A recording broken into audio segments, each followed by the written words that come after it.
Audio Jungle।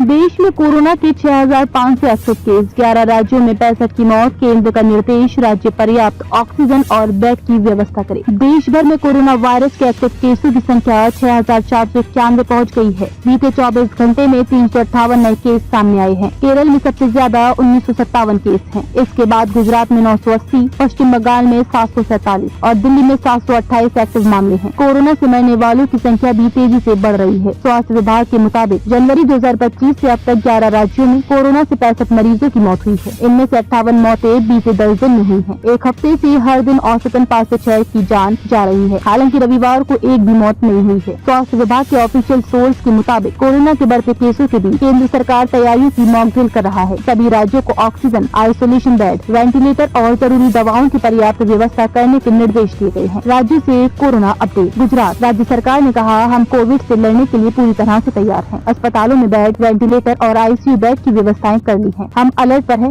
किसी भी स्थिति को नियंत्रित कर सकते हैं। स्वास्थ्य मंत्री ऋषिकेश पटेल ने बताया कि मौजूदा वेरिएंट ओमिक्रॉन वायरस कोविड परिवार का ही है, लेकिन ये इतना गंभीर नहीं है। केरल स्वास्थ्य विभाग ने अस्पतालों को कोविड-19 और इन्फ्लुएंजा के लक्षणों वाले मरीजों का इलाज करते समय जून 2023 में जारी की गई कोविड गाइडलाइन पालन करने के निर्देश दिए गए हैं। अस्पतालों में सभी को मास्क लगाना अनिवार्य है। साथ ही जुकाम, खांसी और बुखार जैसे लक्षण वाले मरीजों का कोविड टेस्ट अनिवार्य कर दिया गया है। महाराष्ट्र राज्य सरकार के मुताबिक राज्य में जनवरी से अब तक मरने वालों की कुल संख्या 17 है। इनमें से 16 अन्य बीमारियों से भी पीड़ित थे। इस साल अब तक 13,760 सैंपल की टेस्टिंग हुई है। इनमें से 1,064 कोविड पॉजिटिव आए हैं। गुजरात सरकारी आंकड़ों के मुताबिक 508 कोरोना मरीजों में से 18 अस्पताल में भर्ती हैं, जबकि 490 होम आइसोलेशन में इलाज करा रहे हैं। प्रेस रिलीज में कहा गया है कि आमतौर पर 6 या 8 महीनों में कोविड-19 मामलों में बढ़ोतरी देखी जाती है। इससे घबराने की जरूरत नहीं है। Karnataka Gulbarga institute of medical sciences में 25 बेड का कोविड वार्ड बनाया गया है। इनमें से 5 बेड आईसीयू, वेंटिलेटर समेत हाई डिपेंडेंसी यूनिट और 5 प्रेग्नेंट महिलाओं के लिए हैं। बाकी 10 नॉर्मल बेड हैं।